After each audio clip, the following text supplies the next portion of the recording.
ਸਾਨੂੰ ਬੜੀ ਖੁਸ਼ੀ ਹੁੰਦੀ ਹੈ ਜਦੋਂ ਸਾਡੇ ਬੱਚੇ ਅਜੋਕੀ ਪੀੜ੍ਹੀ ਨਾਲ ਜਿਨ੍ਹਾਂ ਦਾ ਤਾਲੁਕ ਹੈ ਉਹ ਸਾਨੂੰ ਕਮੈਂਟਸ ਕਰਕੇ ਫੋਨਸ ਕਰਕੇ ਵਟਸਐਪ ਮੈਸੇजेस ਦੇ ਜ਼ਰੀਏ ਇਸ ਗੱਲ ਦਾ ਇਕਰਾਰ ਕਰਦੇ ਨੇ ਵੀ ਸਾਡੇ ਵਲੌਗਸ ਰਾਹੀਂ ਉਹਨਾਂ ਨੂੰ ਪੰਜਾਬੀ ਜ਼ੁਬਾਨੋਂ ਅਦਬ ਬਾਰੇ ਬੜਾ ਕੁਝ ਸਿੱਖਣ ਦਾ ਮੌਕਾ ਮਿਲ ਰਿਹਾ ਹੈ।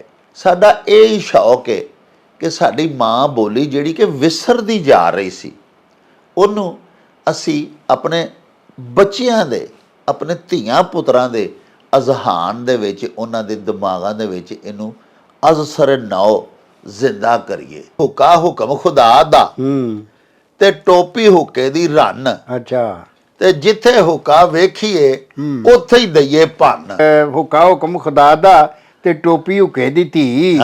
ਤੇ ਜੇ ਜਾਣਾ ਹੀ ਸਵਰਗਾਂ ਦੇ ਵਿੱਚ ਤੇ ਰੱਜ ਰੱਜ ਹੁੱਕਾ ਪੀ। ਵੀ ਡੱਡ ਟਪੂਸੀ ਕੰਗਣੀ ਤੇ ਡਾਂਗੋ ਡਾਂਗ ਕਪਾ। ਹਾਂਜੀ। ਤੇ ਲੇਫ ਦੀ ਬੁਕਲ ਮਾਰ ਕੇ ਤੇ ਮਕਈ ਦੇ ਵਿੱਚੋਂ ਦੀ ਜਾ। ਇੱਕੋ ਖਾਨ ਦੇ ਵਿੱਚ ਤਿੰਨਾਂ ਫਸਲਾਂ ਦੇ ਬਾਰੇ 'ਚ ਸੋਹਣੀ ਮੱਤ ਦੇ ਦਿੱਤੀ ਗਈ ਹੈ। ਕਾਸ਼ਤਕਾਰਾਂ ਨੂੰ 3 ਮੱਤਾਂ ਇੱਕੋ ਹੀ ਅਖਾਨ ਦੇ ਵਿੱਚ ਦਿੱਤੀਆਂ ਗਈਆਂ ਨੇ। ਇਹ ਸਾਡੀ ਲੋਕ ਦਾਨਸ਼ ਦੇ ਏਡੇ ਏਡੇ ਅਜ਼ੀਮ ਮੁਜ਼ਾਹਰ ਨੇ ਤੇ ਵਿਖਾਲੇ ਨੇ ਕਿ ਸੁਬਾ ਜਿਵੇਂ ਸਹਿਰੀ ਦਾ ਇੱਕ ਵਕਤ ਹੁੰਦਾ ਉਰਦੂ ਵਿੱਚ ਅਸੀਂ ਆਖਦੇ ਹਾਂ ਜੀ, ਉਸ ਤੋਂ ਬਾਅਦ ਫਿਰ ਦੁਪਹਿਰ ਦਾ ਸ਼ਾਮ ਦਾ ਵਕਤ ਹੁੰਦਾ ਹੈ। ਇਹ ਸਾਰੇ ਔਕਾਤ ਜਿਹੜੇ ਨੇ 24 ਘੰਟਿਆਂ ਦੇ, ਇਹਨਾਂ ਨੂੰ ਪੰਜਾਬੀ ਚ ਕੀ ਆਖਦੇ ਨੇ? ਅੱਜ ਇਹਨੂੰ ਉਰਦੂ ਚ ਸੇ ਪਹਿਰ ਆਂਦੇ ਨੇ, ਫਾਰਸੀ ਚ ਹਾਂਜੀ ਉਹਨੂੰ ਅਸੀਂ ਲੌਡਾ ਵੇਲਾ ਆਨੇ ਆ। ਤੇ ਸ਼ਾਮ ਦਾ ਵੇਲਾ ਜਿਹੜਾ ਉਹ ਸ਼ਾਮ, ਕੁਝ ਇਲਾਕਿਆਂ ਸ਼ਾਮ ਆਂਦੇ ਨੇ, ਕੁਝ ਲੋਕ ਨਮਾਸ਼ਾਂ ਵੀ ਆਂਦੇ ਨੇ ਜੀ। ਅੱਛਾ, ਕਈਆਂ ਇਲਾਕਿਆਂ ਦੇ ਵਿੱਚ। ਤੇ ਉਦੋਂ ਬਾਅਦ ਜਿਹੜਾ ਸ਼ਾਹ ਦਾ ਵੇਲਾ ਹੈ ਉਹਨੂੰ ਕੁਫਤਾ। ਜਦੋਂ ਬਦਲੀ ਜ਼ਮੀਨ ਤੇ ਡਿੱਗਦੀ ਹੈ ਤੇ ਉਹ ਉਹਨੂੰ ਰੀਚਾਰਜ ਕਰਦੀ ਉਹਦੀ ਬੈਟਰੀ ਨੂੰ, ਜਿਹੜੀ ਜ਼ਮੀਨ ਦੀ ਬੈਟਰੀ ਡਿਸਚਾਰਜ ਹੋ ਗਈ ਹੁੰਦੀ ਹੈ ਫਸਲ ਪੈਦਾ ਕਰਕੇ। ਅਤ ਖੁਦਾ ਦਾ ਵੈਰ, ਇਹਦਾ ਕੀ ਮਤਲਬ ਹੈ? ਔਰ ਜਿਹੜਾ ਬੰਦਾ ਹੱਥ ਚੁੱਕ ਲੈਂਦਾ ਨਾ ਜੀ, ਹਾਂਜੀ, ਉਹਨੇ ਫਿਰ ਤੁਸੀਂ ਸਮਝ ਲਓ ਕਿ ਖੁਦਾ ਨਾਲ ਵੈਰ ਵਿੱਢਣ ਵਾਲਾ ਕੰਮ ਕਰ ਦਿੱਤਾ ਹੈ। ਭਈ ਸਾਕ ਸੋਨਾ ਤੇ ਪ੍ਰੀਤ ਪਿੱਤਲ। ਵਾਹ। ਕਿਲੇ ਕਾਲਰ ਵਾਲਾ ਜਿਹੜਾ ਸੂਬਾ ਸਿੰਘ ਇਹਦਾ ਨਾਂ ਹੈ, ਇਹਨੂੰ ਸੰਤਾਂ ਵਾਲਾ, ਸੰਤ ਹਰਨਾਮ ਸਿੰਘ ਮਹਾਰਾਜ ਦੀ ਵਜ੍ਹਾ ਨਾਲ ਸੰਤਾਂ ਵਾਲਾ ਕਿਲਾ ਆਖਦੇ ਸਨ। ਤੋਂ ਲੋਕ ਆਪਣੇ ਸਾਕਾਂ ਦਾ ਇਸ ਹੱਦ ਤੱਕ ਆਦਰ ਕਰਦੇ ਸਨ ਕਿ ਉਹਨਾਂ ਆਖਿਆ ਕਿ ਉਹਨੂੰ ਗੱਖੜ ਵਾਲੀ ਸ਼ਰੀਫ ਆਖੋ। ਦੁਨੀਆ ਜਿਹੜੀ ਹੈ ਮਾਦੀਅਤ ਬਹੁਤ ਜ਼ਿਆਦਾ ਆ ਗਈ, ਪੈਸੇ ਨੇ ਫੜ ਲੋ ਕਰ ਦਿੱਤਾ। ਇਹਦੇ ਨਾਲ ਜਿਹੜਾ ਸਾਕਾਂ ਦਾ ਜਿਹੜਾ ਇੱਜ਼ਤ ਆਦਰ ਸੀ ਉਹ ਵੀ ਆ ਜਾਇਦਾਦਾਂ ਦੀਆਂ ਕੀਮਤਾਂ ਵਧਣ, ਮੁੱਲ ਵਧਣ ਦੇ ਨਾਲ ਭੈਣਾਂ ਭਰਾਵਾਂ ਦੇ ਰਿਸ਼ਤਿਆਂ 'ਚ ਦਰਾਰਾਂ ਪੈ ਗਈਆਂ।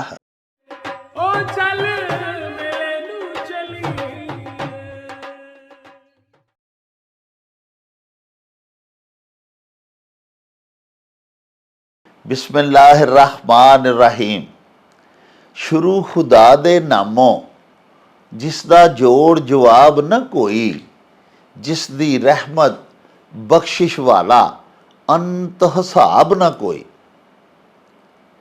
प्यारे वेखण वालिओ, पंजाबी माँ बोली दे जुबानों अदब ते सकाफत दे फरोग ते वाधे ते चढ़तल लई शुरू कीते जाण वाले तुहाडे अपने डिजिटल चैनल मेला टीवी ਦੇ ਉੱਤੇ ਤੁਹਾਨੂੰ ਦਿਲ ਦੀਆਂ ਡੁੰਘਾਈਆਂ ਤੋਂ ਸਤ ਬਿਸਮਿਲ੍ਲਾ ਤੇ ਜੀ ਆਇਆਂ ਨੂੰ ਆਖਦੇ ਆ। ਪਿਆਰਿਓ, ਸਾਡੀ ਇਹ ਬੇਨਤੀ ਹੈ ਵੀ ਸਾਡੇ ਇਸ ਚੈਨਲ ਨੂੰ ਸਬਸਕ੍ਰਾਈਬ ਕਰ ਲਵੋ, ਨਾਲ ਲੱਗਾ ਹੋਇਆ ਬੈਲ ਦਾ ਬਟਨ ਜ਼ਰੂਰ ਦਬਾਇਆ ਜੇ। ਪਿਆਰਿਓ, ਸਾਡੇ ਵਲੌਗਸ ਨੂੰ ਲਾਈਕ ਤੇ ਸ਼ੇਅਰ ਵੀ ਕਰਿਆ ਕਰੋ ਤੇ ਨਾਲੇ ਆਪਣੇ ਕਮੈਂਟਸ ਸਾਨੂੰ ਜ਼ਰੂਰ ਭਿਜਵਾਇਆ ਕਰੋ। ਕਿਉਂ ਜੇ ਤੁਹਾਡੇ ਭਿਜਵਾਏ ਹੋਏ ਕਮੈਂਟਸ ਇੱਕ ਤੇ ਸਾਡੇ ਲਈ ਬੜੀ ਹਲਾਸ਼ੇਰੀ ਦਾ ਸਬਬ ਹੁੰਦੇ ਨੇ, ਤੇ ਦੂਜਾ ਅਸੀਂ ਤੁਹਾਡੀਆਂ ਸੁਜੈਸ਼ਨਸ, ਤੁਹਾਡੇ ਮਸ਼ਵਰੇ, ਤੁਹਾਡੇ ਕਮੈਂਟਸ ਦੇ ਚਾਨਣੇ ਆਪਣੀ ਗੱਲਬਾਤ ਨੂੰ ਮਜ਼ੀਦ ਸ਼ਿੰਗਾਰਨ ਤੇ ਸਵਾਰਨ ਤੇ ਨਿਖਾਰਨ ਦਾ ਆਰ ਅਤੇ ਯਤਨ ਵੀ ਕਰਦੇ ਰਹਿੰਦੇ ਆ। ਸਾਹਿਬੋ, ਸਾਨੂੰ ਬੜੀ ਖੁਸ਼ੀ ਹੁੰਦੀ ਹੈ ਜਦੋਂ ਸਾਡੇ ਬੱਚੇ ਅਜੋਕੀ ਪੀੜ੍ਹੀ ਨਾਲ ਜਿਨ੍ਹਾਂ ਦਾ ਤਾਲੁਕ ਹੈ ਉਹ ਸਾਨੂੰ ਕਮੈਂਟਸ ਕਰਕੇ, ਫੋਨਸ ਕਰਕੇ, ਵਟਸਐਪ ਮੈਸੇजेस ਦੇ ਜ਼ਰੀਏ ਇਸ ਗੱਲ ਦਾ ਇਕਰਾਰ ਕਰਦੇ ਨੇ ਵੀ ਸਾਡੇ ਵਲੌਗਸ ਰਾਹੀਂ ਉਹਨਾਂ ਨੂੰ ਪੰਜਾਬੀ ਜ਼ੁਬਾਨੋਂ ਅਦਬ ਬਾਰੇ ਬੜਾ ਕੁਝ ਸਿੱਖਣ ਦਾ ਮੌਕਾ ਮਿਲ ਰਿਹਾ ਹੈ। ਅਸੀਂ ਸਮਝਦੇ ਹਾਂ ਕੋਈ ਸਾਡੀ ਮਿਹਨਤ ਜਿਹੜੀ ਹੈ ਉਹਨੂੰ ਅੱਲਾਹ ਪਾਕ ਸੱਚੇ ਸਾਈਂ ਨੇ ਭਾਗ ਲਾ ਦਿੱਤਾ ਹੈ। ਸਾਡਾ ਇਹ ਹੀ ਸ਼ੌਕ ਹੈ ਕਿ ਸਾਡੀ ਮਾਂ ਬੋਲੀ ਜਿਹੜੀ ਕਿ ਵਿਸਰਦੀ ਜਾ ਰਹੀ ਸੀ, ਉਹਨੂੰ ਅਸੀਂ ਆਪਣੇ ਬੱਚਿਆਂ ਦੇ, ਆਪਣੇ ਧੀਆਂ ਪੁੱਤਰਾਂ ਦੇ ਅਜ਼ਹਾਨ ਦੇ ਵਿੱਚ, ਉਹਨਾਂ ਦੇ ਦਿਮਾਗਾਂ ਦੇ ਵਿੱਚ ਇਹਨੂੰ ਅਜ਼ਸਰ ਨੌ ਜ਼ਿੰਦਾ ਕਰੀਏ, ਉਹਨਾਂ ਨੂੰ ਦੱਸੀਏ ਕਿ ਸਾਡਾ ਅਸਲ ਕੀ ਹੈ। ਅਸੀਂ ਦੇਸ਼ ਪੰਜਾਬ ਦੇ ਵਸਣ ਵਾਲੇ ਹਾਂ ਔਰ ਸਾਡੀ ਮਾਂ ਬੋਲੀ ਪੰਜਾਬੀ ਹੈ। ਸਾਡੇ ਬੱਚਿਆਂ ਦੀ ਮਾਂ ਬੋਲੀ ਵੀ ਪੰਜਾਬੀ ਹੈ। ਅਤੇ ਜਿਹੜੇ ਸਾਡੇ ਨੌਜਵਾਨ ਬੱਚੇ, ਧੀਆਂ ਪੁੱਤਰ ਨੌ ਉਮਰ ਨੇ, ਉਹਨਾਂ ਦੀਆਂ ਮਾਵਾਂ ਦੀ ਨਹੀਂ ਤੇ ਉਹਨਾਂ ਦੀ ਨਾਨੀਆਂ ਦਾਦੀਆਂ ਦੀ, ਨਾਨਿਆਂ ਦਾਦਿਆਂ ਦੀ ਬੋਲੀ ਪੰਜਾਬੀ ਹੋਈ ਹੈ। ਸਾਹਿਬੋ, ਅੱਜ ਸਾਨੂੰ ਜਿਹੜੇ ਪਿਆਰੇ ਦੋਸਤਾਂ ਨੇ ਸਵਾਲ ਭਿਜਵਾਏ ਨੇ, ਅਖਾਣ ਭਿਜਵਾਏ ਨੇ, ਕੁਝ ਸ਼ੇਰ ਭਿਜਵਾਏ ਨੇ, ਉਹਨਾਂ ਦੇ ਨਾਂ ਇਸ ਤਰ੍ਹਾਂ ਨੇ। ਨਸੀਰ ਬੱਟ ਤੇ ਅਬੂ ਬਕਰ ਸੰਧੂ ਸਾਹਿਬ, ਇਹ ਨੇ ਜੀ ਦੁਬਈ ਤੋਂ। ਰਜ਼ਾ ਅਲੀ ਸਾਹਿਬ ਕਰਾਚੀ ਤੋਂ ਨੇ। ਇਸ ਤੋਂ ਇਲਾਵਾ ਮੁਹੰਮਦ ਯੂਨਸ ਤੇ ਮੁਹੰਮਦ ਫਹੀਮ ਤੇ ਰੁਖਸ਼ਾ ਅਫਜ਼ਲ ਸਾਹਿਬਾ, ਸਾਡੀ ਬੜੀ ਮੁਹਤਰਮ ਭੈਣ, ਇਹ ਅਮਰੀਕਾ ਤੋਂ ਨੇ। ਸੈਯਦ ਵਾਜਿਦ ਅਲੀ ਇੰਗਲੈਂਡ ਤੋਂ ਨੇ। ਜੋਜ਼ਫ ਜਾਨ ਜਾਰਜ ਇਟਲੀ ਤੋਂ ਇਹਨਾਂ ਸਾਨੂੰ ਅਖਾਣ ਭਿਜਵਾਇਆ। ਸੁਰਿੰਦਰਜੀਤ ਬਾਜਵਾ ਹਰਿਆਣਾ ਤੋਂ ਇਹਨਾਂ ਭਿਜਵਾਇਆ ਜੀ। ਸ਼ਾਹਿਦ ਮਹਿਮੂਦ ਸਾਹਿਬ ਤੇ ਨਬੀਲ ਸੰਧੂ, ਇਹ ਗੁਜਰਾਂਵਾਲਾ ਦੇ ਨਾਲ ਵਜ਼ੀਰਾਬਾਦ, ਜਿਹੜਾ ਕਿ ਹੁਣ ਇੱਕ ਅਲੱਗ ਡਿਸਟ੍ਰਿਕਟ ਬਣ ਚੁੱਕਿਆ, ਉੱਥੋਂ ਤਾਲੁਕ ਰੱਖਦੇ ਨੇ। ਸਾਡੇ ਬੜੇ ਪਿਆਰੇ ਤੇ ਬੜੇ ਪੱਕੇ ਦਰਸ਼ਕ ਨੇ। ਜ਼ਹੀਰ ਚੌਧਰੀ ਸਾਹਿਬ ਡਸਕਾ ਤੋਂ ਤੇ ਸਾਹੀਵਾਲ ਤੋਂ ਵੀ ਇੱਕ ਜ਼ਹੀਰ ਚੌਧਰੀ ਸਾਹਿਬ ਨੇ, ਉਹਨਾਂ ਨੇ ਵੀ ਸਾਨੂੰ ਅਖਾਣ ਭਿਜਵਾਏ ਨੇ। ਤੇ ਪਿਆਰਿਓ, ਸਾਡੀ ਬੜੀ ਹੀ ਪਿਆਰੀ, ਬੜੀ ਲਾਡਲੀ ਧੀ ਸਾਦੀਆ ਸ਼ਾਹ ਜੀ, ਗੁਜਰਾਂਵਾਲਾ ਤੋਂ ਉਹਨਾਂ ਦਾ ਤਾਲੁਕ ਹੈ, ਉਹਨਾਂ ਵੀ ਸਾਨੂੰ ਅੱਜ ਬੜਾ ਇੱਕ ਖੂਬਸੂਰਤ ਅਖਾਣ ਭਿਜਵਾਇਆ ਹੈ। ਤੇ ਆਓ ਫਿਰ ਤੁਹਾਡੇ ਭਿਜਵਾਏ ਹੋਏ ਅਖਾਣ ਤੇ ਤੁਹਾਡੇ ਸਵਾਲ ਲੈ ਕੇ ਚੱਲੀਏ ਬਾਬਾ ਜੀ ਇਹਸਾਨ ਬਾਜਵਾ ਹੋਰਾਂ ਦੇ ਕੋਲੇ, ਤੇ ਉਹਨਾਂ ਕੋਲ ਚੱਲ ਕੇ ਤੁਹਾਡੇ ਸਵਾਲਾਂ ਦੇ ਜਵਾਬ ਤੇ ਤੁਹਾਡੇ ਭਿਜਵਾਏ ਹੋਏ ਅਖਾਣਾਂ ਦੇ ਮਤਲਬ ਪੁੱਛੀਏ, ਸਮਝੀਏ ਤੇ ਜਾਣੀਏ, ਤੇ ਨਾਲੇ ਆਪਣੇ ਪਿਆਰੇ ਪਿਆਰੇ ਦਰਸ਼ਕਾਂ ਤੱਕ ਪਹੁੰਚਾਈਏ। ਆਓ ਸਾਡੇ ਨਾਲ। अस्सलामु अलैकुम जनाब बाजवा साहब जी। वालेकुम सलाम जनाब डॉक्टर साहब जी। आया नु जी। सत बिस्मिल्लाह जी। खैर होवे जी। बड़ी जनाब तुहाडी मेहरबानी। अच्छा मेरी सरकार, अज जिहड़ा पहला ही अखान असीं लै के तुहाडी खिदमत विच हाज़र होए हैं। हाँ जी, हाँ जी।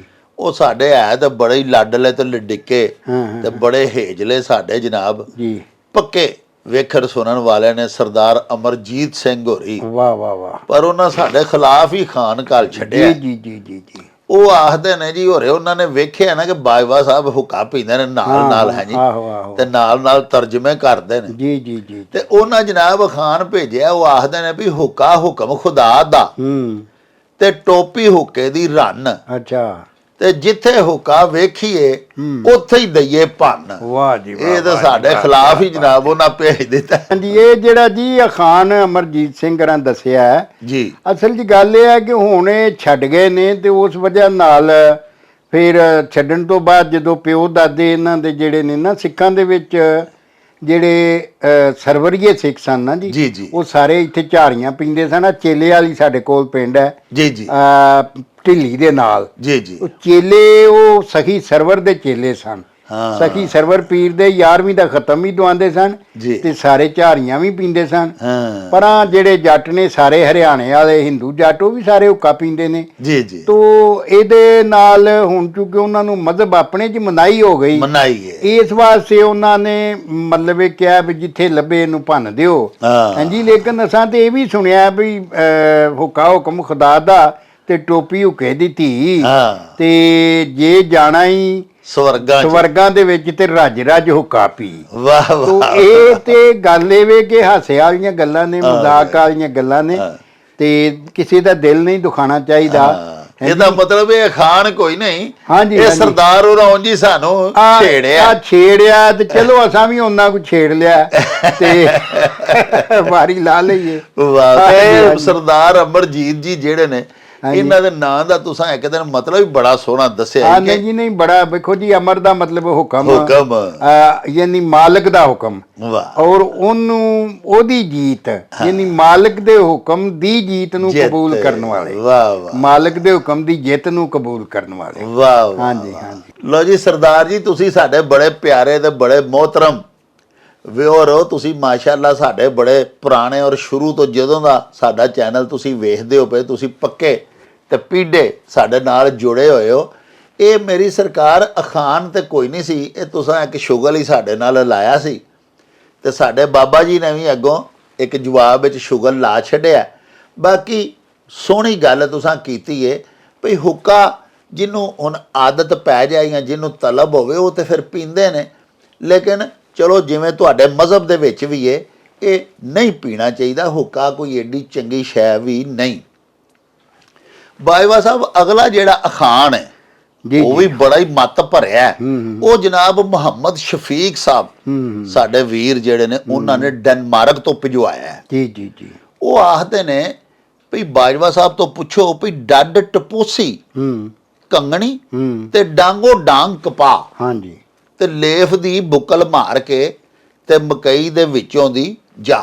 ਇਹ ਇੱਕੋ ਖਾਨ ਦੇ ਵਿੱਚ ਤਿੰਨਾਂ ਫਸਲਾਂ ਦੇ ਬਾਰੇ ਚ ਸੋਹਣੀ ਮੱਤ ਦੇ ਦਿੱਤੀ ਗਈ ਹੈ। ਵਾਹ ਵਾਹ ਵਾਹ। ਤੋ ਇਹ ਅਮਰ ਸਿਆਣਪ ਹੈ ਹਾਂ। ਔਰ ਇਹ ਮਾਨਕ ਮੋਤੀ ਨੇ ਸਾਡੀ ਜ਼ਬਾਨ ਦੇ। ਵਾਹ ਹਾਂਜੀ, ਵਾਹ। ਕਿ ਕਿੱਡਾ ਸੋਹਣੇ ਸੁਝਾਅ ਜਿਹੜਾ ਇੱਕੋ ਹੀ ਗੱਲ ਦੇ ਵਿੱਚ ਦੱਸ ਦਿੱਤਾ ਤਿੰਨਾਂ ਫਸਲਾਂ ਦੇ ਬਾਰੇ ਚ ਹਾਂ। ਕਿ ਡੱਡ ਟਪੋਸੀ ਕੰਗਣੀ, ਕਿ ਕੰਗਣੀ ਦਾ ਜਦੋਂ ਤੁਸੀਂ ਬੀਜਦੇ ਹੋ ਤੇ ਉਹਨੂੰ ਇੰਨੇ ਨੀ ਵਿੱਥ ਤੇ ਬੀਜੋ ਕਿ ਜਿੰਨਾ ਡੱਡੀ ਛੋਟੀ ਛਾਲ ਮਾਰਦੀ ਏ। ਆਹਾ। ਹਾਂਜੀ, ਛੋਟੀ ਟਪੋਸੀ ਮਾਰਦੀ ਏ, ਯਾਨੀ ਨਿੱਕੀ ਛਾਲ ਹੁੰਦੀ ਉਹ ਇੱਥੋਂ ਲੱਗ ਕੇ ਭੁੜਕ ਕੇ ਉੱਥੇ ਜਾਂਦੀ ਹੈ। ਉਨੀ ਵਾਟ ਦੇ ਉੱਤੇ, ਉਨੀ ਵਿੱਥ ਦੇ ਉੱਤੇ ਤੁਹਾਡਾ ਬੂਟਾ ਕੰਗਣੀ ਦਾ ਹੋਣਾ ਚਾਹੀਦਾ। ਉਹ ਫਿਰ ਜ਼ਰਾ ਖੁੱਲ ਕੇ ਉਹਨੂੰ ਫਲ ਪਏਗਾ, ਉਤੋਂ ਵੱਲ ਚੰਗੀ ਖਿਲਰੇਗੀ। ਵਾਹ। ਤੇ ਡਾਂਗੋ ਡਾਂਗ ਕਪਾ, ਡਾਂਗ ਜਿਹੜੀ ਆ ਪੁਰਾਣੇ ਜ਼ਮਾਨੇ 'ਚ ਮਤਲਬ ਇਹ ਤਕਰੀਬਨ ਇਹ ਪੰਜਾਬ 'ਚ ਸਾਰੇ ਹੀ ਡਾਂਗਾ ਕੋ ਰੱਖਦੇ ਸਨ। ਹਾਂਜੀ, ਬੰਦੇ ਦੇ ਕੱਦ ਜਿੱਡੀ ਹੁੰਦੀ, ਬੰਦੇ ਦੀ ਕੱਦ ਜਿੰਨੀ ਨਹੀਂ ਹੁੰਦੀ, ਤਕਰੀਬਨ 4 ਫੁੱਟ ਹੁੰਦੀ ਹੈ ਬੰਦੇ ਦੇ ਕੱਦ ਤੋਂ। ਉਹਦੇ ਮੋਢੇ ਜਿਹੜੀ ਡਾਂਗ ਸਹੀ ਹੈ ਨਾ, ਉਹ ਬੰਦੇ ਦੇ ਮੋਢੇ ਹੁੰਦੀ ਹੈ। ਜੀ ਠੀਕ ਹੈ। ਅੱਛਾ, ਤੇ ਉਹ ਮਤਲਬ ਹੈ ਕਿ 4 ਫੁੱਟ ਦੇ ਅੱਗੇ ਪਿੱਛੇ। ਤੋ ਮਤਲਬ ਇਹ ਸੀ ਕਿ ਕਪਾਹ ਉਸ ਜ਼ਮਾਨੇ 'ਚ ਬੜੀ ਦੇਸੀ ਕਪਾਹ ਜਿਹੜੀ ਹੁੰਦੀ ਸੀ ਨਾ, ਉਹ ਤੇ ਇੱਕ ਬੂਟਾ ਹੀ ਬੜਾ ਵੱਡਾ ਹੋ ਜਾਂਦਾ ਸੀ। ਜਿਵੇਂ ਰੁੱਖ ਹੁੰਦਾ ਨਾ ਜੀ, ਇਸ ਤਰ੍ਹਾਂ ਬੰਦੇ ਦੇ ਕੱਦ ਤੋਂ ਕਿਤੇ ਉੱਤੇ ਜਾਂਦਾ ਸੀ ਉਹ ਜੀ। ਔਰ ਦੇਸੀ ਕਪਾਹ ਸੀ ਤੇ ਇੱਕ ਬੂਟੇ ਤੋਂ ਵਾਵਾ ਕਪਾਹ ਲੈ ਜਾਂਦੀ ਸੀ ਜੀ। ਹੁਣ ਤੇ ਅੱਜ ਕੱਲ ਉਹ ਨਰਮਾ ਤੇ ਉਹਦੀਆਂ ਨਵੀਆਂ ਕਿਸਮਾਂ ਆ ਗਈਆਂ ਨੇ ਜੀ। ਉਸ ਵੇਲੇ ਉਹ ਦੱਸਿਆ ਗਿਆ ਕਿ 4 ਫੁੱਟ ਤੇ ਕਮ ਸੇ ਕਮ 3-4 ਫੁੱਟ ਦੇ ਫਾਸਲੇ ਤੇ ਬੂਟਾ ਹੋਣਾ ਚਾਹੀਦਾ, ਤਾਂ ਕਿ ਖੁੱਲਾ ਡੁੱਲਾ ਉਹਨੂੰ ਵਧਣ ਫੁੱਲਣ ਦਾ ਮੌਕਾ ਮਿਲੇ ਔਰ ਉਹਨੂੰ ਪੂਰਾ ਫਲ ਜਿਹੜਾ ਪਵੇ, ਹਵਾ ਉਹਦੇ ਵਿੱਚੋਂ ਦੀ ਲੰਘੇ। ਹਾਂਜੀ, ਔਰ ਉਹਦੀ ਜਿਹੜੀ ਫਲ ਹੈ ਉਹਨੂੰ ਜਿਹੜੀ ਫੁੱਟੀ ਪੈਣੀ ਹੈ ਉਹ ਵਧੀਆ ਪਵੇ ਜੀ। ਤੋ ਤੀਜਾ ਗੱਲ ਇਹ ਆਖਿਆ ਗਿਆ ਕਿ ਲੇਫ ਦੀ ਬੁੱਕਲ ਮਾਰ ਕੇ, ਜਿੰਨੀ ਰਜ਼ਾਈ ਜਿਹੜੀ ਹੈ ਜਾਂ ਲੇਫ ਜਿਹੜੀ ਉੱਤੇ ਲਈਦਾ ਸਿਆਲ 'ਚ, ਉਹ ਬੁੱਕਲ ਮਾਰ ਕੇ ਤੇ ਮਕਈ 'ਚੋਂ ਲੰਘ ਜਾ। ਕਿ ਮਕਈ ਦਾ ਜਿਹੜਾ ਖੇਤਰ ਹੈ ਉਹਦੇ ਵਿੱਚ ਮਕਈ ਵੀ ਇੰਨੀ ਵਿਰਲੀ ਹੋਣੀ ਚਾਹੀਦੀ ਹੈ, ਸਵੱਤਲ ਬੀਜੀ ਹੋਣੀ ਚਾਹੀਦੀ ਹੈ ਕਿ ਉਹ ਜਿੰਨੀ ਸਵੱਤਲ ਬੀਜੋਗੇ ਉਨੀਆਂ ਛੱਲੀਆਂ ਉਹਨੂੰ ਜ਼ਿਆਦਾ ਲੱਗਣਗੀਆਂ। ਅੱਜ ਕੱਲ ਦੇ ਨਵੇਂ ਫਾਰਮੀ ਬੀਜ ਆ ਗਏ ਨੇ, ਲੇਕਿਨ ਉਸ ਵੇਲੇ ਦੇਸੀ ਮਕਈ ਹੁੰਦੀ ਸੀ ਤੇ ਉਹ ਆਂਦੇ ਸਨ ਕਿ ਜਿੰਨੀ ਸਵੱਤਲ ਹੋਏਗੀ ਉਨੀ ਉਹਨੂੰ ਛੱਲੀਆਂ ਜ਼ਿਆਦਾ ਲੱਗਣਗੀਆਂ। ਤੇ ਇਸ ਵਾਸਤੇ ਵੀ ਉਹ ਮਕਈ ਸਹੀ ਹੈ ਜਿਹਦੇ ਵਿੱਚੋਂ ਦੀ ਬੰਦਾ ਲੇਫ ਦੀ ਬੁੱਕਲ ਮਾਰ ਕੇ ਨਾ ਤੇ ਵਿੱਚੋਂ ਦੀ ਲੰਘ ਜਾਏ ਤੇ ਟਾਂਡਾ ਨਾ ਟੁੱਟੇ। ਵਾਹ। ਤੋ ਇਹ ਮੱਤ ਦਿੱਤੀ ਗਈ ਹੈ ਇਸ ਅਖਾਣ ਦੇ ਵਿੱਚ ਇਹਨਾਂ ਤਿੰਨਾਂ ਫਸਲਾਂ ਦੇ ਬਾਰੇ 'ਚ ਕਿ ਇਹਨਾਂ ਨੂੰ ਬੀਜਣ ਲਈ ਇਹ ਸੁਝਾਅ ਦਿੱਤਾ ਗਿਆ ਕਿ ਇੰਨੀ ਮਤਲਬ ਵਿੱਥ ਦੇ ਉੱਤੇ ਬੂਟਾ ਇਹਦਾ ਹੋਣਾ ਚਾਹੀਦਾ। ਵਾਹ। ਹਾਂਜੀ, ਲਓ ਜੀ ਪਿਆਰਿਓ, ਵੇਖੋ ਤੁਸੀਂ ਸਾਡੇ ਅਖਾਣ, ਯਾਨੀ ਇੱਕ ਅਖਾਣ ਦੇ ਵਿੱਚ ਸਾਡੇ ਕਾਸ਼ਤਕਾਰ ਭਰਾਵਾਂ ਨੂੰ, ਸਾਡੇ ਜ਼ਿਮੀਂਦਾਰਾਂ ਕਿਸਾਨਾਂ ਨੂੰ, ਇੱਕ ਅਖਾਣ ਦੇ ਵਿੱਚ 3 ਫਸਲਾਂ ਬੀਜਣ ਦਾ ਵੱਲ ਦੱਸਿਆ, ਢੰਗ ਦੱਸਿਆ ਗਿਆ ਹੈ ਕਿ ਕੰਗਣੀ ਕਿਵੇਂ ਬੀਜਣੀ ਹੈ ਤੇ ਕਿੰਨੀ ਕਿੰਨੀ ਵਿੱਥ ਤੋਂ ਬੀਜਣੀ ਹੈ। ਇਸੇ ਤਰ੍ਹਾਂ ਕਪਾਹ ਦੇ ਬੂਟੇ ਕਿੰਨੀ ਕਿੰਨੀ ਦੂਰ ਲਾਣੇ ਨੇ, ਤੇ ਅੱਗੋਂ ਫਿਰ ਇਸੇ ਤਰ੍ਹਾਂ ਹੀ ਕਿ ਮਕਈ ਦੇ ਵਿੱਚੋਂ ਲੇਫ ਦੀ ਬੁੱਕਲ ਮਾਰ ਕੇ ਲੰਘਣ ਜੋਗਾ ਜਿਹੜਾ ਰਾਹ ਹੈ ਨਾ ਉਹ ਬਣਿਆ ਰਵੇ, ਤੇ ਫਿਰ ਮਕਈ ਨੂੰ ਜ਼ਿਆਦਾ ਛੱਲੀਆਂ ਲੱਗਣਗੀਆਂ। ਯਾਨੀ ਤੁਸੀਂ ਦੇਖੋ ਕਿ ਹੈ ਅਖਾਣ ਹੈ, ਲੇਕਿਨ ਕਾਸ਼ਤਕਾਰਾਂ ਨੂੰ 3 ਮੱਤਾਂ ਇੱਕੋ ਹੀ ਅਖਾਣ ਦੇ ਵਿੱਚ ਦਿੱਤੀਆਂ ਗਈਆਂ ਨੇ। ਇਹ ਸਾਡੀ ਲੋਕ ਦਾਨਸ਼ ਦੇ ਏਡੇ ਏਡੇ ਅਜ਼ੀਮ ਮਜ਼ਾਹਰ ਨੇ ਤੇ ਵਿਖਾਲੇ ਨੇ। ਬਾਬਾ ਜੀ ਜ਼ਹੀਰ ਸਾਹਿਬ ਜੀ ਤੇ ਜਹਾਂਗੀਰ ਅਖਤਰ ਸਾਹਿਬ ਜੀ ਜੀ ਤੇ ਲਾਲਾ ਜੀ ਨਸਾਰ ਅਹਿਮਦ ਸਾਹਿਬ, ਜੀ ਜੀ ਇਹ ਤਰੇ ਪੁੱਛਦੇ ਨੇ ਕਿ ਬਾਬਾ ਜੀ ਨੂੰ ਇਹ ਪੁੱਛੋ ਹਾਂਜੀ ਕਿ ਸੁਬਹ ਜਿਵੇਂ ਸਹਿਰੀ ਦਾ ਇੱਕ ਵਕਤ ਹੁੰਦਾ ਹੈ, ਉਰਦੂ ਵਿੱਚ ਅਸੀਂ ਆਖਦੇ ਹਾਂ ਜੀ, ਉਸ ਤੋਂ ਬਾਅਦ ਫਿਰ ਦੁਪਹਿਰ ਦਾ, ਸ਼ਾਮ ਦਾ ਵਕਤ ਹੁੰਦਾ ਹੈ।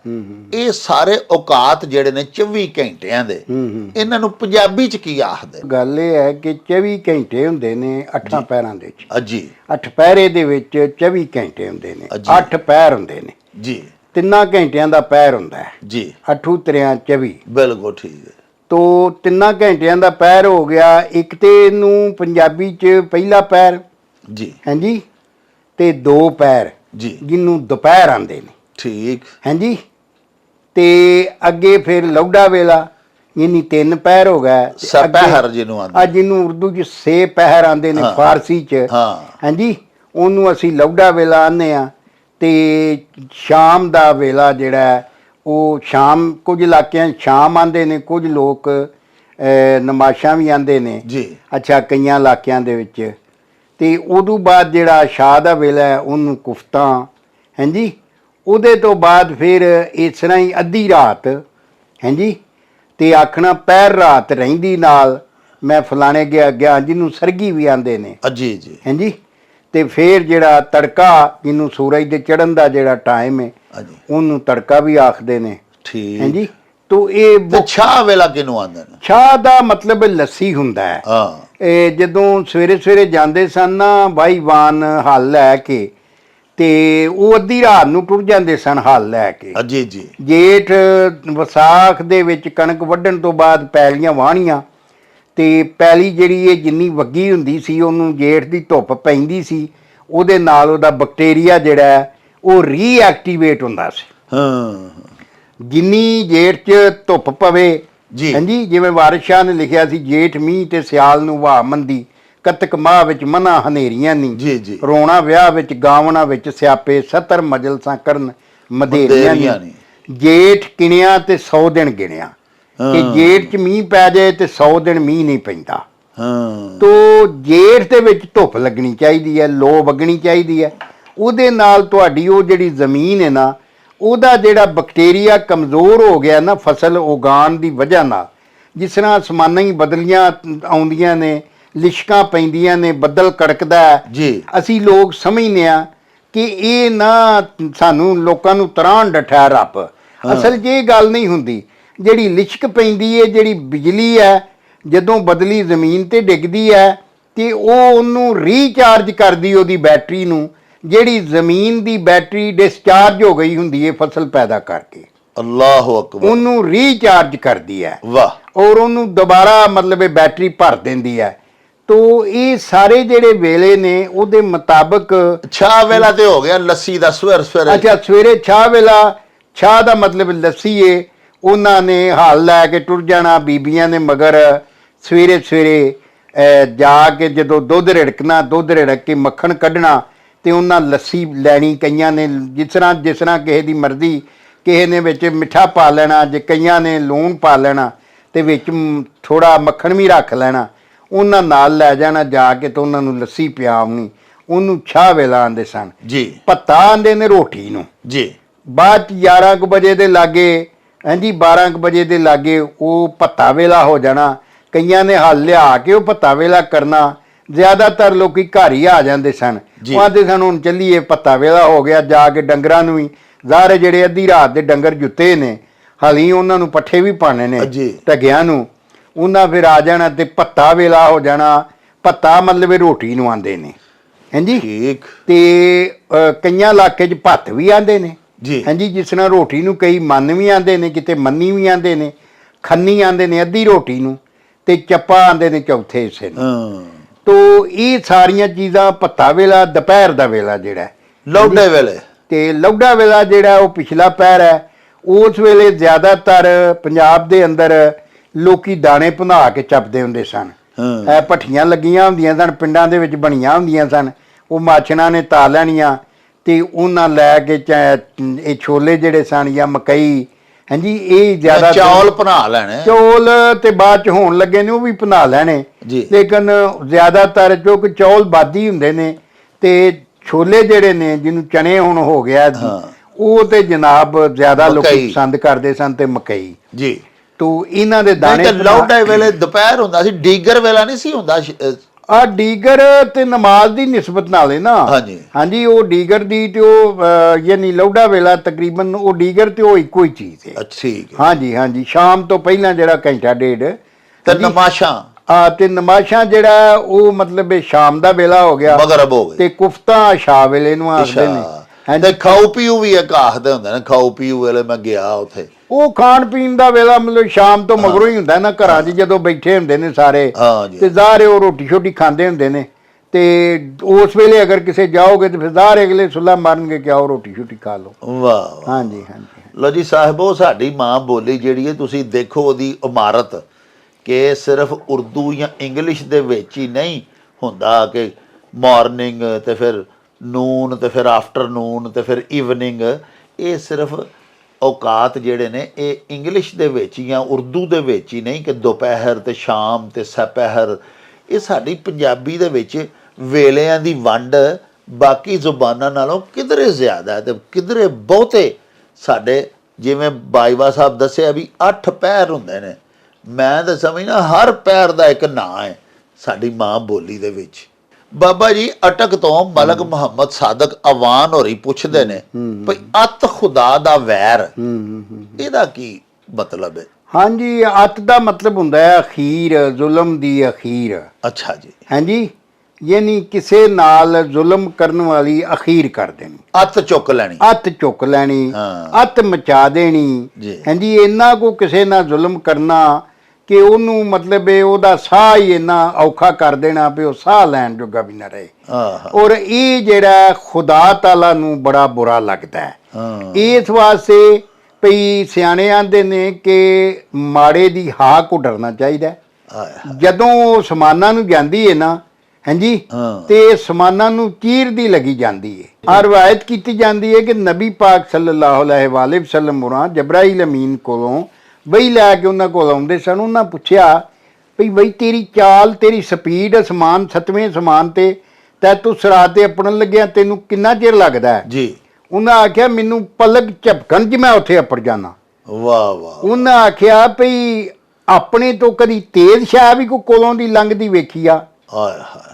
ਉਹਨਾਂ ਆਖਿਆ ਵੀ ਮੈਂ ਕਦੀ ਕਦੀ ਮੈਂ ਵੇਖਿਆ ਕਿ ਮੇਰੇ ਕੋਲੋਂ ਦੀ ਕੋਈ ਸ਼ਾਇਦ ਛੂੰ ਕਰਕੇ ਲੰਘ ਜਾਂਦੀ ਹੈ ਤੇ ਮੈਨੂੰ ਸਮਝ ਨਹੀਂ। ਤੇ ਨਬੀ ਪਾਕ ਨੇ ਫਰਮਾਇਆ ਕਿ ਉਹ ਮਾੜੇ ਦੀ ਹਾਂ ਹੁੰਦੀ ਏ, ਉਹ ਗਰੀਬ ਦੀ ਹਾਂ ਹੁੰਦੀ ਏ, ਤੇ ਉਹਦੇ ਤੋਂ ਬਚਣਾ ਚਾਹੀਦਾ ਹੈ। ਹਾਂਜੀ, ਉਹ ਐਡੀ ਛੇਤੀ, ਔਰ ਜਦੋਂ ਉਹ ਉੱਥੇ ਅੱਪੜਦੀ ਏ ਪੰਡਾਂ ਦੇ ਹਿਸਾਬ ਨਾਲ ਕਹਿਰ ਲਿਆਉਂਦੀ ਏ ਥੱਲੇ ਖੁਦਾ ਵੱਲੋਂ।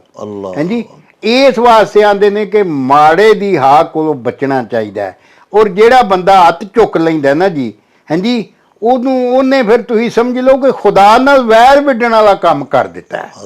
ਹਾਂਜੀ, ਉਹ ਜਿਹੜਾ ਬੰਦਾ ਹੱਥ ਚੁੱਕ ਲੈਂਦਾ, ਖੁਦਾ ਨੂੰ ਭੁੱਲ ਜਾਂਦਾ, ਰਸੂਲ ਨੂੰ ਭੁੱਲ ਜਾਂਦਾ, ਆਪਣੀ ਤਾਕਤ, ਆਪਣੇ ਜ਼ੋਰ, ਆਪਣੀ ਜਵਾਨੀ, ਆਪਣੇ ਇਖਤਿਆਰ ਦੇ ਨਸ਼ੇ ਦੇ ਵਿੱਚ ਅੰਨਾ ਹੋ ਕੇ, ਹਾਂਜੀ, ਉਹ ਮਤਲਬ ਇੰਨਾ ਕੁ ਡਾਂਗ ਬੰਨ੍ਹਦਾ ਹੈ ਕਿ ਉਹ ਖੁਦਾ ਨੂੰ ਭੁੱਲ ਜਾਂਦਾ, ਤੇ ਫਿਰ ਖੁਦਾ ਦੇ ਜ਼ਿਹਨ 'ਚੋਂ ਉਹਦੇ ਵਾਸਤੇ ਜਿਹੜੀ ਰਹਿਮ ਹੈ ਉਹ ਮੁੱਕ ਜਾਂਦਾ। ਔਰ ਉਹ ਇਸ ਤਰ੍ਹਾਂ ਹੀ ਹੈ ਜਿਵੇਂ ਖੁਦਾ ਨਾਲ ਸਿੱਧਾ ਵੈਰ ਸੇੜਨ ਵਾਲੀ ਗੱਲ ਹੈ। ਔਰ ਰੱਬ ਫਿਰ ਉਹਦਾ ਮਣਕਾ ਤਰੋੜਨ 'ਚ ਦੇਰ ਨਹੀਂ ਕਰਦਾ। ਵਾਹ। ਇਹਦੇ ਤੇ ਮੇਰਾ ਇੱਕ ਸ਼ੇਰ ਵੀ ਹੈ ਕਿ ਡਰ ਮਾੜੇ ਦੀ ਹਾਂ ਦੇ ਕੋਲੋਂ ਜਦ ਅਸਮਾਨੀ ਜਾਵੇ, ਤੇ ਨਸਲਾਂ ਤਾਈਂ ਮਾਰ ਮੁਕਾਵੇ, ਪੰਡਾਂ ਕਹਿਰ ਲਿਆਵੇ।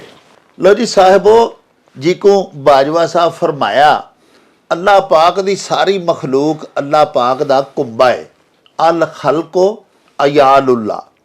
जदों मखलूक ਸੱਚੇ ਸਾਈਂ ਦਾ ਖਾਨਦਾਨ ਹੈ, ਉਹਦਾ ਟੱਬਰ ਹੈ, ਉਹਦੀ ਤਖਲੀਕ ਕਰਦਾ ਹੈ, ਤੇ ਫਿਰ ਕਿਸੇ ਤਾਕਤਵਰ ਨੂੰ, ਕਿਸੇ ਬਾਇਖਤਿਆਰ ਨੂੰ, ਕਿਸੇ ਨਮਾਣੇ ਨਤਾਣੇ ਦੇ ਉੱਤੇ ਜ਼ੁਲਮ ਨਹੀਂ ਕਰਨਾ ਚਾਹੀਦਾ। ਤੇ ਜਦੋਂ ਕੋਈ ਅੱਤ ਚੁੱਕ ਲੈਂਦਾ ਤੇ ਫਿਰ ਉਹਨੂੰ ਕੀ ਭੁਗਤਣਾ ਪੈਂਦਾ, ਉਹਦੇ ਬਾਰੇ ਨਖੇੜ ਕੇ ਬਾਜਵਾ ਸਾਹਿਬ ਨੇ ਤੁਹਾਡੀ ਖਿਦਮਤ ਦੇ ਵਿੱਚ ਅਰਜ਼ ਕਰ ਦਿੱਤਾ। ਲੋ ਜੀ, ਬਾਜਵਾ ਸਾਹਿਬ ਅਬੈਦੁੱਲਾ ਤੋਹੀਦੀ ਤੇ ਭਾਈ ਗੁਲਾਮ ਹੈਦਰ ਸਾਹਿਬ ਜੀ ਇਹਨਾਂ ਜਨਾਬ ਇੱਕ ਅਖਾਣ ਭਿਜਵਾਇਆ ਹੈ, ਭਈ ਸਾਕ ਸੋਨਾ ਤੇ ਪ੍ਰੀਤ ਪਿੱਤਲ। ਵਾਹ।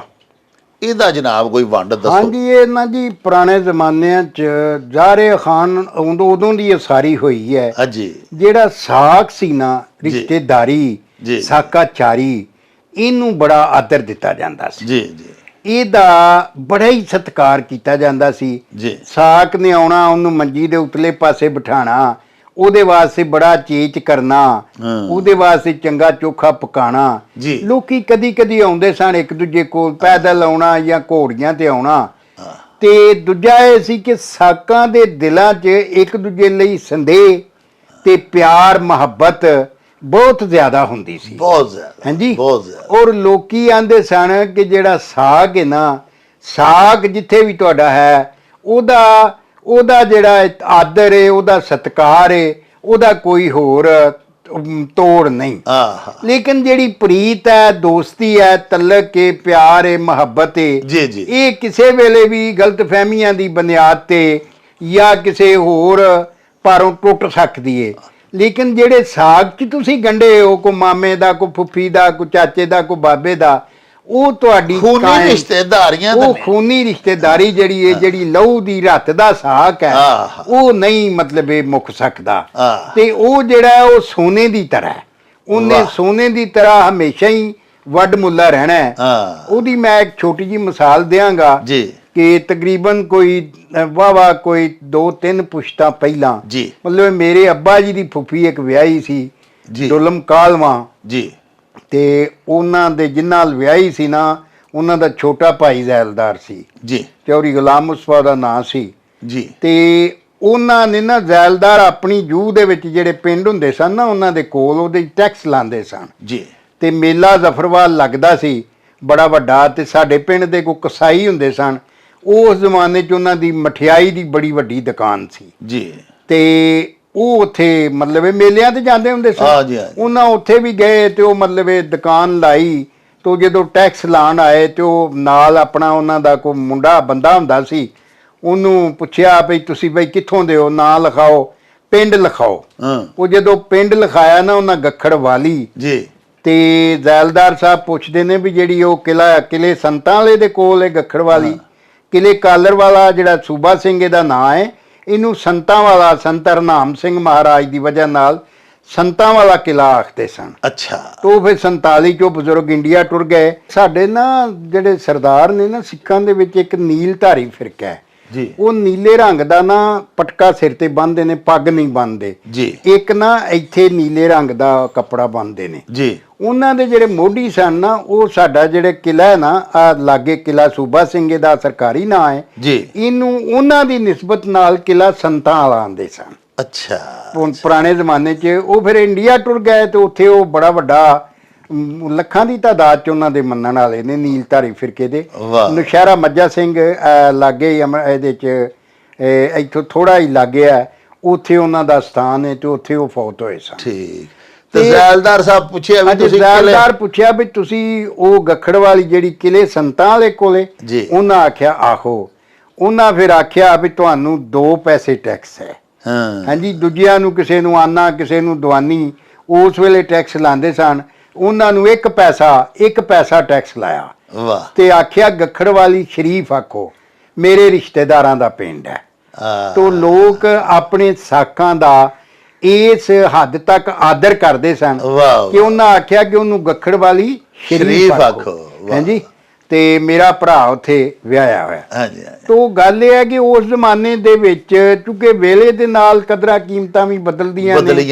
ਅੱਜ ਜਦੋਂ ਦੁਨੀਆ ਜਿਹੜੀ ਹੈ ਮਾਦੀਅਤ ਬਹੁਤ ਜ਼ਿਆਦਾ ਆ ਗਈ, ਪੈਸੇ ਨੇ ਫੜ ਲੋ ਕਰ ਦਿੱਤਾ, ਇਹਦੇ ਨਾਲ ਜਿਹੜਾ ਸਾਕਾਂ ਦਾ ਜਿਹੜਾ ਇੱਜ਼ਤ ਆਦਰ ਸੀ ਉਹ ਵੀ ਆ ਜਾਇਦਾਦਾਂ ਦੀਆਂ ਕੀਮਤਾਂ ਵਧਣ, ਮੁੱਲ ਵਧਣ ਦੇ ਨਾਲ ਭੈਣਾਂ ਭਰਾਵਾਂ ਦੇ ਰਿਸ਼ਤਿਆਂ 'ਚ ਦਰਾਰਾਂ ਪੈ ਗਈਆਂ, ਭਰਾਵਾਂ ਦੇ ਰਿਸ਼ਤਿਆਂ 'ਚ ਦਰਾਰਾਂ ਪੈ ਗਈਆਂ। ਹਾਂਜੀ। ਇੱਕ ਪਿਓ ਦੀ ਔਲਾਦ, ਇੱਕ ਮਾਂ ਦੀ ਔਲਾਦ ਇੱਕ ਤੌਣ ਤੇ ਬਹਿ ਕੇ ਖਾਂਦੀ ਹੁੰਦੀ ਸੀ, ਹਾਂਜੀ, ਤੇ ਇੱਕ ਦੂਜੇ ਦੇ ਸਾਹ ਲੈਣੇ, ਇੱਕ ਦੂਜੇ ਦੇ ਹਾਵੇ ਮਰਨਾ। ਲੇਕਿਨ ਹੁਣ ਵੇਖੋ, ਅਸੀਂ ਜਦੋਂ ਸੁਣਨੇ ਆ ਭਈ ਜੀ ਭਰਾ ਨੇ ਕਤਲ ਕਰ ਦਿੱਤਾ, ਉਹ 1.5 ਮਰਲੇ ਦਾ ਪਲਾਟ ਸੀ ਉਹਦੇ ਤੋਂ, ਹਾਂਜੀ, ਤੇ ਸੋਚਨੇ ਆ ਕਿ ਪੰਜਾਬ ਨੂੰ ਕਿਹੜਾ ਫਿਨੀਅਰ ਸੱਪ ਲੜ ਗਿਆ, ਹਾਂਜੀ।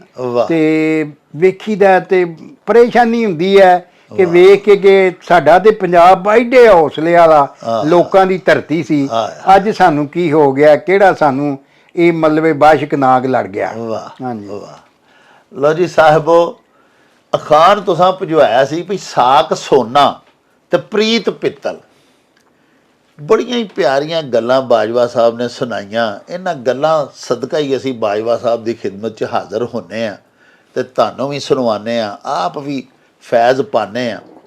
ਪਿਆਰਿਓ, ਗੁਜ਼ਾਰਿਸ਼ ਇਹ ਵੇ, ਪੁਰਾਣੇ ਜ਼ਮਾਨੇ ਸਾਡੇ ਇਸੇ ਦੇਸ਼ ਪੰਜਾਬ ਦੀਆਂ ਹੀ ਰਵਾਇਤਾਂ ਇਹੋ ਜਿਹੀਆਂ ਸਨ ਵੀ ਅੱਜ ਤੋਂ ਕੋਈ 50, 60, 100 ਵਰੇ ਪਿੱਛੇ ਥੋੜ੍ਹਾ ਮਾਜ਼ੀ ਕਰੀਬ ਦੇ ਵਿੱਚ ਹੀ ਇੰਨਾ ਚਾਅ ਚੜ੍ਹ ਜਾਂਦਾ ਸੀ, ਕੋਈ ਰਿਸ਼ਤੇਦਾਰ, ਕੋਈ ਸਾਕ ਘਰ ਆ ਜਾਂਦਾ ਸੀ ਤੇ ਲੋਕਾਂ ਅਜੀਬ ਅਜੀਬ ਸੋਹਣੇ ਸੋਹਣੇ ਫਿਕਰੇ ਬੋਲਣੇ ਵੀ ਅੱਜ ਕਿੱਧਰੋਂ ਚੰਨ ਚੜ੍ਹ ਆਇਆ, ਕਿਸੇ ਆਖਣਾ ਅੱਜ ਕੀੜੀ ਘਰ ਨਰੈਣ ਆ ਗਿਆ, ਕਿਸੇ ਕੁਛ ਕਹਿਣਾ, ਮਤਲਬ ਚਾਅ ਬੜੇ ਚੜ੍ਹ ਜਾਣੇ। ਤੇ ਉਦੋਂ ਇਹ ਵੀ ਅਖਾਣ ਸਾਡੇ ਦੇਸ਼ ਪੰਜਾਬ ਦਾ ਹੀ ਹੈ ਭਈ ਨਹੁੰਆਂ ਨਾਲੋਂ ਕਦੀ ਮਾਸ ਜੁਦਾ ਨਹੀਂ ਹੋਏ। ਇਸ ਤਰ੍ਹਾਂ ਇੱਕ ਦੂਜੇ ਦੇ ਨਾਲ ਖੂਨੀ ਰਿਸ਼ਤਿਆਂ ਦੇ ਨਾਲ ਵਰਤਾਰੇ ਕਰਨੇ ਲੋਕਾਂ। ਫਿਰ ਬਾਜਵਾ ਸਾਹਿਬ ਜਿਵੇਂ ਫਰਮਾਇਆ ਵੀ ਮਾਦਾ ਪ੍ਰਸਤੀ ਦਾ ਦੌਰ ਆਉਂਦਾ ਗਿਆ ਤੇ ਵਿਛੋੜੇ ਪੈਂਦੇ ਗਏ। ਕੁਛ ਇੱਕ ਅਖਾਣ ਅੱਗੇ ਵੀ ਇੱਕ ਦਫਾ ਬਾਜਵਾ ਸਾਹਿਬ ਨੇ ਬੜਾ ਸੋਹਣਾ ਸਾਨੂੰ ਵਜ਼ਾਹਤ ਦੇ ਨਾਲ ਦੱਸਿਆ ਸੀ ਭਈ ਆਉਣ ਪਰਾਈਆਂ ਜਾਈਆਂ ਤੇ ਵਿਛੋੜਨ ਸਕਿਆਂ ਭਾਈਆਂ, ਕੋਈ ਇਹ ਵੀ ਇੱਕ ਫੈਕਟਰ ਵਿੱਚ ਪੈ ਗਿਆ। ਬਹਰਹਾਲ ਜੋ ਵੀ ਇਹ ਅਸਲ ਸਾਕਾਦਾਰੀ, ਅਸਲ ਰਿਸ਼ਤੇਦਾਰੀ ਜਿਹੜੀ ਹੈ, ਅਸਲ ਰਿਲੇਸ਼ਨਸ਼ਿਪ ਜਿਹੜਾ ਉਹ ਖੂਨੀ ਰਿਸ਼ਤਿਆਂ ਦਾ ਤੇ ਆਪਣੇ ਲੱਗਦਿਆਂ ਦਾ ਹੀ ਨਿਗਦਿਆਂ ਦਾ ਹੀ ਹੁੰਦਾ। ਸਾਕ ਉਹ ਹੀ ਹੁੰਦੇ ਨੇ। ਤੇ ਇਹਦੇ 'ਚ ਜਿਵੇਂ ਆਖਿਆ ਨਾ ਕਿ ਪ੍ਰੀਤ ਪਿੱਤਲ ਤੇ ਯਾਰਾਨੇ ਦੋਸਤਾਨੇ ਜਿਹੜੇ ਨੇ ਉਹ ਕੁਛ ਗਰਜ਼ਾਂ ਦੇ ਹੁੰਦੇ ਨੇ, ਕੁਛ ਮਤਲਬ ਦੇ ਹੁੰਦੇ ਨੇ, ਕੋਈ ਕਾਰੋਬਾਰੀ ਤਾਲੁਕਾਤ ਹੁੰਦੇ ਨੇ, ਕੋਈ ਜਿਵੇਂ ਇਹ ਵੀ ਸਾਡਾ ਇੱਕ ਪੰਜਾਬੀ ਦਾ ਅਖਾਣ ਹੈ ਭਈ ਲੱਡੂ ਮੁੱਕ ਗਏ ਤੇ ਯਾਰਾਨੇ ਟੁੱਟ ਗਏ। ਲੇਕਿਨ ਲੱਡੂ ਭਾਵੇਂ ਮੁੱਕਣ ਤੇ ਭਾਵੇਂ ਨਾ ਮੁੱਕਣ, ਸਾਕਾਦਾਰੀਆਂ ਨਹੀਂ ਟੁੱਟਦੀਆਂ। ਸਾਕਾਦਾਰੀ ਤੇ ਜਿਹੜੀ ਹੈ ਉਹਨੂੰ ਆਪੇ ਹੀ ਅਗਾਂ ਪਿਛਾਂ ਜਿੰਨਾ ਮਰਜ਼ੀ ਕਰ ਲਓ, ਲੇਕਿਨ ਲੁਕਾਈ ਤੇ ਇਹ ਵੀ ਆਂਦੀ ਹੈ ਆਪਣੇ ਸਕੇ ਭਰਾ ਨਾਲ, ਮਿਸਾਲ ਦੇ ਤੌਰ ਤੇ ਮੈਂ ਕਦੀ ਵੀ ਨਾ ਬੋਲਾਂ ਤੇ ਫਿਰ ਵੀ ਰਹਿਣਾ ਤੇ ਉਹ ਮੇਰਾ ਭਰਾ ਹੀ ਹੈ। ਸਾਕਾਦਾਰੀ ਨਹੀਂ ਟੁੱਟ ਸਕਦੀ। ਜਿੰਨੇ ਆਖਣਾ ਉਹਨੇ ਆਖਣਾ ਇਹ ਹੀ ਹੈ ਕਿ ਇਹ ਫਲਾਣੇ ਦਾ ਭਰਾ ਹੈ ਸਕਾ, ਭਾਵੇਂ ਉਹਦੇ ਨਾਲ ਸਕਿਆਂ ਵਰਗਾ ਸਲੂਕ ਨਾ ਵੀ ਕਰੀਏ। ਸੋ ਇਸ ਅਖਾਣ ਵਿੱਚ ਮੱਤ ਦਿੱਤੀ ਗਈ ਹੈ ਭਈ ਸਾਕ, ਅਸਲ ਸਾਕ ਜਿਹੜੇ ਨੇ ਨਾ ਉਹ ਲੱਗਦੇ ਹੀ ਹੁੰਦੇ ਨੇ ਤੇ ਉਹਨਾਂ ਦੇ ਨਾਲ ਜਿਹੜਾ ਤੁਹਾਡਾ ਰਿਸ਼ਤਾ ਹੈ ਉਹ ਸੋਨੇ ਵਰਗਾ ਹੁੰਦਾ ਔਰ ਉਹਦੀ ਕਦਰ ਕਰਨੀ ਚਾਹੀਦੀ ਹੈ। ਇਹ ਹੀ ਸਾਡੇ ਪਿਆਰੇ ਨਬੀ ਪਾਕ ਦਾ ਵੀ ਹੁਕਮ ਹੈ ਕਿ ਸਿਲਾ ਰਹਿਮੀ ਕਰੋ। ਸਿਲਾ ਰਹਿਮੀ ਤੇ ਬਹੁਤ ਜ਼ੋਰ ਦਿੱਤਾ ਗਿਆ, ਯਾਨੀ ਆਪਣੇ ਰਿਸ਼ਤੇਦਾਰਾਂ ਦੇ ਨਾਲ ਹੁਸਨੇ ਸਲੂਕ ਦੇ ਨਾਲ ਪੇਸ਼ ਆਓ। ਲੋ ਜੀ ਸਾਹਿਬੋ, ਇਹਦੇ ਨਾਲ ਹੀ ਸਾਡੇ ਅੱਜ ਦੇ ਵਿਲਾਗ ਦਾ ਵੇਲਾ ਹੁਣ ਮੁੱਕ ਗਿਆ। ਹੁਣ ਲਵਾਂਗੇ ਤੁਹਾਡੇ ਤੋਂ ਇਜਾਜ਼ਤ। ਲੈ ਉਹ ਯਾਰ ਹਵਾਲੇ ਰੱਬ ਦੇ ਤੇ ਮੇਲੇ 4 ਦਿਨਾਂ ਦੇ, ਉਸ ਦਿਨ ਈਦ ਮੁਬਾਰਕ ਹੋਸੀ, ਜਿਸ ਦਿਨ ਫੇਰ ਮਿਲਾਂਗੇ। ਰੱਬ ਰਾਖਾ ਤੇ ਅੱਲਾਹ ਮਿਹਰ।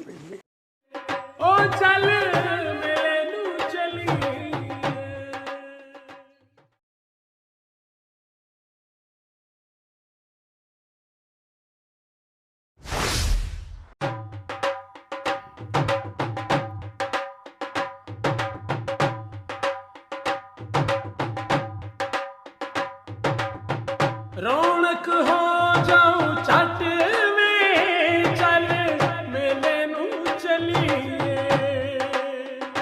ਓ ਰੌਣਕ ਹੋ ਜਾਊ ਛੱਟ ਵੇ, ਚੱਲ ਮੇਲੇ ਨੂੰ ਚਲੀਏ। ਮੱਲਾ ਕੱਢ ਕੁੜਦੇ ਦੇ